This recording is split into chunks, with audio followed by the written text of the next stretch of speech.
뜨거운 햇볕이 내리쬐던 1762년 윤 5월 조선이 발칵 뒤집히는 일이 벌어집니다. 왕의 편전인 문정전 앞에는요 커다란 뒤주 하나가 놓였고요.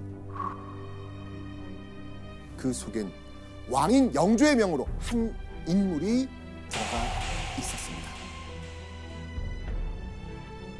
자, 이때 뒤주에 들어간 인물 누굽니까? 사도세자. 맞습니다. 네, 알죠. 영조의 아들 사도세자였습니다. 폐세자가 되어 뒤주에 갇힌 사도세자는요 8일 만에 숨을 거두죠. 이 사건을 이모년에 일어난 정치적 변고라고 해서 임오화변이라고 부릅니다. 임오화변. 그렇게 조선 역사상 전무후무한 비극이 펼쳐지고 있었던 그때 급히 마제마을로 내려간 한 인물이 있었습니다. 바로 정약용의 아버지 정재원. 당시 도저히 한양에 있을 수 없던 이유가 있습니다. 사실 정약용의 아버지 정재원은요 한양에서 남부럽지 않게 잘 지내고 있었거든요. 예, 이 소과 진사시에 합격해가지고요 성균관에 다니고 있었고요. 또 집안에 높은 관직을 지낸 조상들도 많아가지고 조정의 이름이 알려지기도 했습니다. 나주 정씨 가문이 얼마나 유명했는지 알 수 있는 그 가문의 별칭이 있습니다. 자, 나주 정씨 가문 이렇게 불렸습니다. 9대 5. 9대 옥당. 옥당. 옥당? 옥당. 이게 무슨 뜻일까요? 그러니까 9대 옥당. 변함없어, 변함없어. 자, 여기서 이 옥당. 옥당은요. 홍문관의 별칭입니다. 홍문관은요. 왕실의 책, 문서를 관리하고 왕에게 자문을 하는 핵심 관청입니다. 이 홍문관 관리는요. 곧 조선의 손꼽히는 인재로 인정받았습니다. 자, 그런데요. 9대 옥당은요. 홍문관 관리를 9대 내리 배출한 가문이란 뜻입니다. 엄청나죠? 이름 있는 집안이네요. 홍문관을 배출한 가문들은 많이 있는데 9대가 스트레이트로 갔던 것은 대단히 이례적이었고 정약용도 실제로 대단히 자랑스러워했었습니다. 9대면 진짜 대단한 건데. 인재를 찾던 영조는요. 이 똑똑하고 집안 좋은 정재원 눈여겨보고 있었고요. 정재원이 대과, 과거만 딱 합격하면 요직에 쓰겠다 이렇게 말하기도 했습니다. 잘 나가고 있는 사람이에요. 그런데 사도세자의 일로 정재원의 그 장밋빛 미래는 점점 어두워집니다. 왜? 왜냐면요. 정재원과 그 집안이 바로 여기에 속했기 때문입니다. 남인. 이 남인은요. 조선시대 여러 당파 중 하나입니다. 지금도 여러 정당들 있잖아요. 네. 그죠? 자, 이 영조 때 가장 권력이 셌던 당파. 바로 노론입니다. 사도세자를 탐탁치 않게 여기고요. 맹 공격한 것도 노론이었습니다. 아이고. 자, 그런 상황에서 노론과 정치적 입장이 달랐던 당파가 바로 정재원의 집안이 속한 남인이었습니다. 자, 그러니까 사도세자가 죽어가는 상황에서 정재원과 남인들은 어땠을까요? 나한테도 올 수 있겠다. 그렇죠. 네. 정치적으로 공격당하지 않을까? 눈치가 보일 수밖에 없었겠죠. 그런 혼란한 정국 속에서 정재원은요. 괜히 화를 당하기 전에 다 내려놓고 고향으로 가기로 한 겁니다.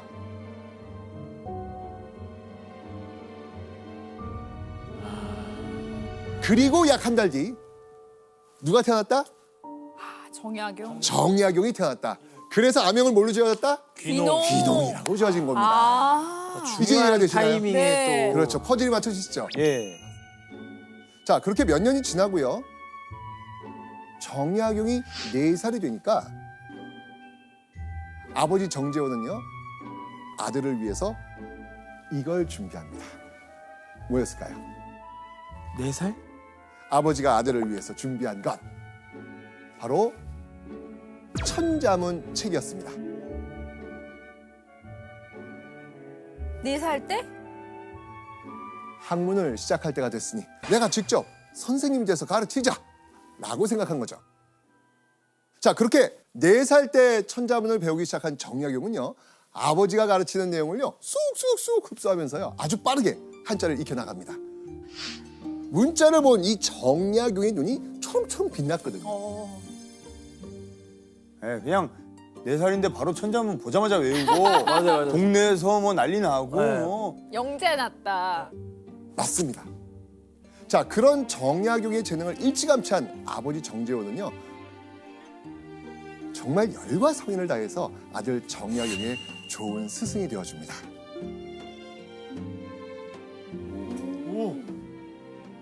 이렇게 쑥쑥 성장한 정약용, 드디어 실력을 보여줍니다. 자, 겨우 7살인 정약용이요, 한자로 시를 짓습니다. 와, 7살이.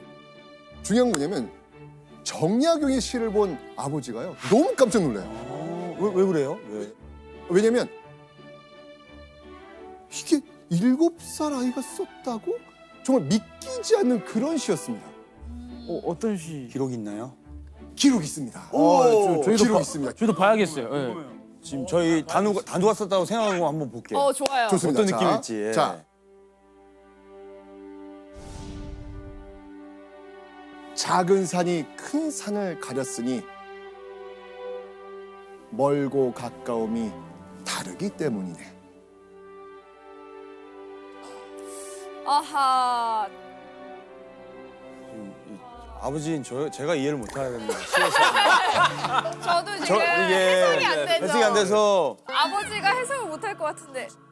자, 이게 지금 뭐냐면 정약용이 산을 보고 그 지은 시의 구절이에요. 네. 자, 근데 잘 읽어보면 지금 정약용이 시로 뭘 표현한 것 같아요? 원근감. 오이! 맞습니다. 이게 지금 원근법이에요, 원근법. 와. 사실 이 시절에 잘 지은 시라면 보통 눈에 보이는 전경을 아름답다, 뭐 이렇게 읊을 거 아니에요. 그런데 정약용은요, 앞산이 크게 보이는 건 실제 뒷산보다 커서가 아니라 나와 가까워서 그렇구나, 이걸 깨달은 거예요 지금요. 아, 7살이 지금. 엄청나네요. 인정. 인정. 교수님, 정약용이 7살의 나이에 이 정도의 능력이면 천재 아닙니까? 네, 재능이 대단히 뛰어났던 건 사실인 것 같습니다. 그리고 또 하나 말씀드릴 수 있는 것은 정약용이 살았던 곳에서 주변 분들에게 많은 도움을 받았습니다. 지금으로 따지면 역세권이나 학세권 정도로 표현할 수 있을 것 같은데요. 네, 주위에 살고 계셨던 뛰어난 선배님, 스승, 동료들과 교유하면서 공부를 넓히고 또 깊이 공부할 수 있었던 것 같습니다. 그러던 중 정약용은요, 인생을 180도 바꿀 어떤 사람의 글을 만나게 됩니다. 글을 만난다. 네. 자, 이 정약용의 두 눈을 번쩍 뜨이게 한 바로 이 사람입니다. 이. 이익은요, 성어사설이라는 책을 남긴 조선 후기 대표적인 실학자입니다. 정약용은요, 이 이익의 학풍을 딱 접하면서 이건 대충격이었습니다. 예. 백성들을 잘 살게 하는 실용적 학문이 있구나, 이걸 생각하면서 눈이 그냥 확 뜬 거예요. 뭔가 이게 읽으면서 뜨거운 뭔가가 막 끓어오르는 거야. 네. 끓어오르는 거야. 자, 그렇게 실학에 눈을 뜬 정약용은요, 이후 새로운 목표가 생깁니다. 실학을 실제로 적용해 보기 위해선 관직, 그것도 좀 고위 관직에 올라가야 되지 않을까라고 생각하는 거죠. 자, 그리고 마침내 22살이 되던 1783년 정약용은요 드디어 목표에 한 발짝 다가가게 됩니다.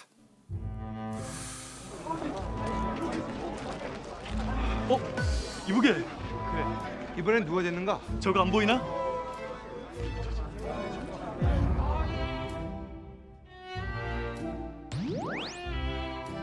정약용은요 소과인 진사시 그리고 생원시에 연달아 합격합니다. 와. 똑똑하니까요. 네. 그렇죠. 자, 이렇게 정약용이 성균관 유생으로서 첫 발을 내딛게 된 겁니다. 그리고 며칠 후 정약용을 포함한 성균관 유생들이요 창덕궁으로 가게 됩니다. 오. 그날은요 성균관 신입 유생들이 정조에게 인사를 올리러 간 날이었습니다. 자, 얼마 후 골룡포를 입은 정조가 나타납니다. 자, 이 정약용과 유생들은 어떻겠습니까? 딱 등장했어요. 어땠을까요? 바짝 엎드리죠. 예, 일단 소리. 맞습니다. 그런데 이때 갑자기 정약용 앞에 그림자가 내려앉습니다.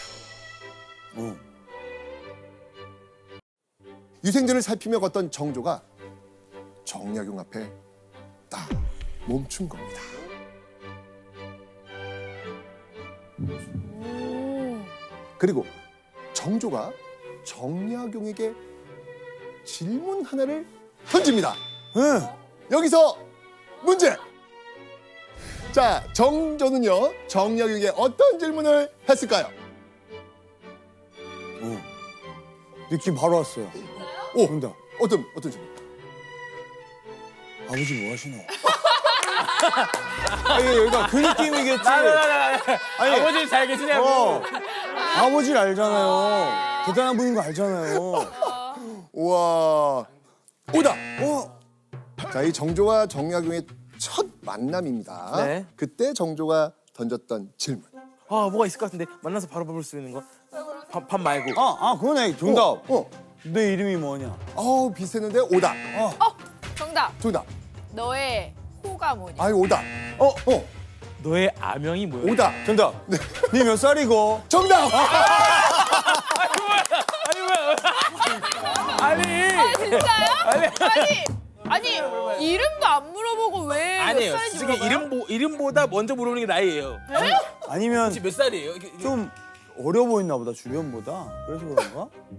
정조는요 정약용에게 대뜸 나이가 몇이냐 라고 묻습니다. 정약용은 이모년생이옵니다 라고 답을 했죠. 자, 왕인 정조가 이렇게 대놓고 정약용에게 관심을 표시한 거예요. 교수님 그러면 정조가 정약용을 원래 알고 있었던 건가요? 예, 그렇다고 봐야 되겠습니다. 다산 집안이 구대옥당이라는 건 이미 뭐 알려져 있는 사실이고요. 정조 주위에 있었던 관료들 중에서 정약용과 함께 공부했던 스승들도 많이 포진해 있었습니다. 그래서 미래에 쓸 제목으로 점 찍어뒀다는 그런 뉘앙스가 좀 느껴지기도 합니다. 네. 이러면서 그들의 이 브로맨스가 시작이 되는 거예요. 네. 자, 그날 이후요 성균관에서 불철주야 학업에 매진한 정약용. 그러던 어느 날 성균관에 설마 했던 그 인물이 나타난 겁니다. 누구였을까요? 왕이 갑자기 나타나요. 정조. 맞습니다. 정조였습니다. 유생들이 공부 잘하고 있나 둘러보러 왔던 거죠. 와. 정조는요 훗날 자신을 보필할 인재들을 보려고요 가끔 이렇게 성균관에 들렀거든요. 그때마다 정조의 눈에 계속 쏙쏙 들어온 사람이 있으니 그 사람이 누구였다? 정약용이었다. 와. 내 이것을 과제로 내면서도 답을 내는 이가 없을 거라 여겼는데 정약용이라 한다고? 놀랍소. 정약용은요 소신껏 경서를 해석했고요. 배운 걸 인용해서 글 짓는 능력도 탁월했습니다. 무엇보다 출제자 정조의 의도를 정확히 간파하고 원하는 답을 써낼 수 있는 능력이 있었습니다. 오. 똑똑하다고 소문난 유생들 사이에서도 단연 두각을 나타낸 정약용을 보면서요. 정조는 신하에게 이런 말도 합니다. 정약용은 반드시 재상이 될 것이다. 이건 무한 신뢰예요. 네. 정조는요. 정약용이 훗날 반드시 자신을 보필할 최고위의 신하가 될 거라 단언을 한 겁니다. 정약용은요. 바로 이런 정조의 특별한 관심과 기대 속에서요. 과거의 마지막 관문인 어디? 대과. 대과. 이 대과 공부에 박차를 가게 됩니다. 그렇게 시간이 흘러 정약용이 성균관에 들어온 지도 4년이 흐른 1787년 8월 어느 날 유생 정약용은요 급한 호출을 받고 어디론가 향합니다. 어디로 갔을까요? 천덕궁. 네. 맞습니다. 자, 이때도요 정약용이 글짓기 시험에서 탁월한 성적을 거뒀거든요.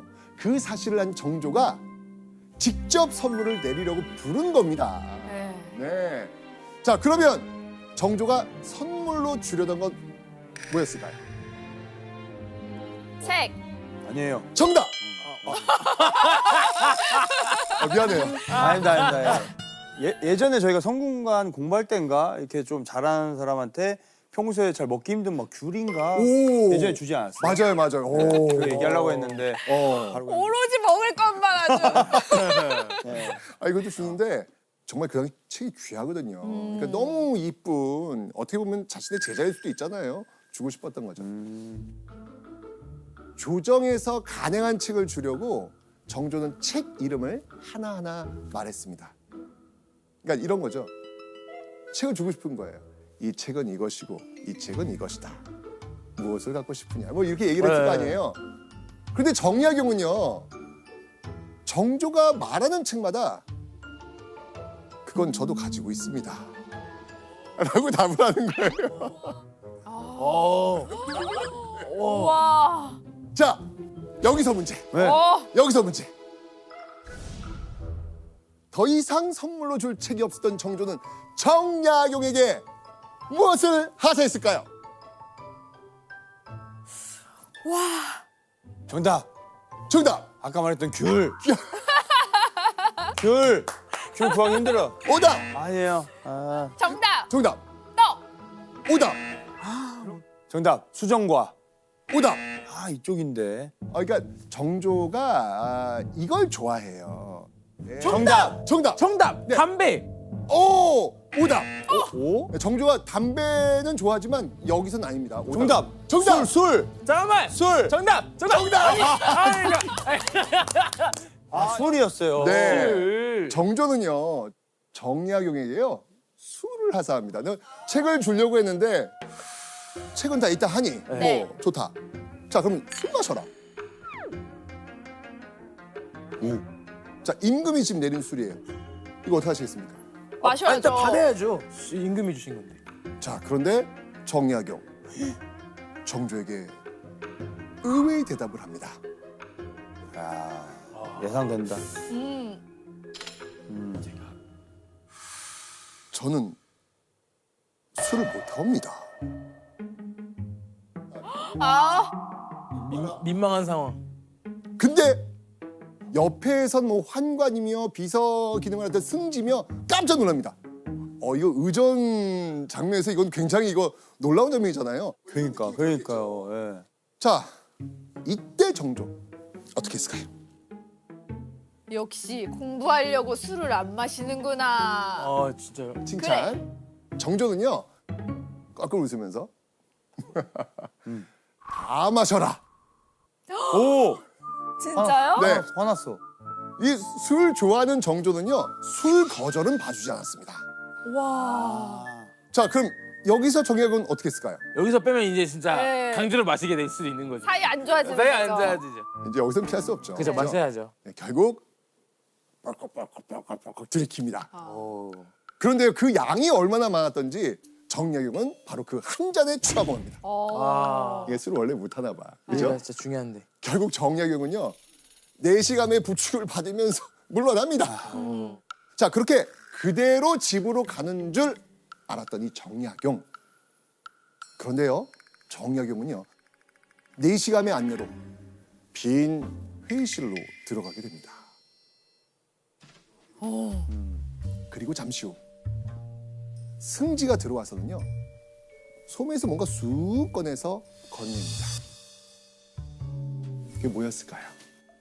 이거 바로 조선 후기 군사 훈련 도감인 병학통이었습니다. 네. 자, 이 병학통은요. 당시 정조가 간행한 군사 훈련 교본서입니다. 간행한 지 얼마 안 된 따끈따끈한 책으로요. 부수 적었고요. 굉장히 귀한 책이었습니다. 그런데 정조는 왜 이 병법책을 문인 정약용에게 줬을까요?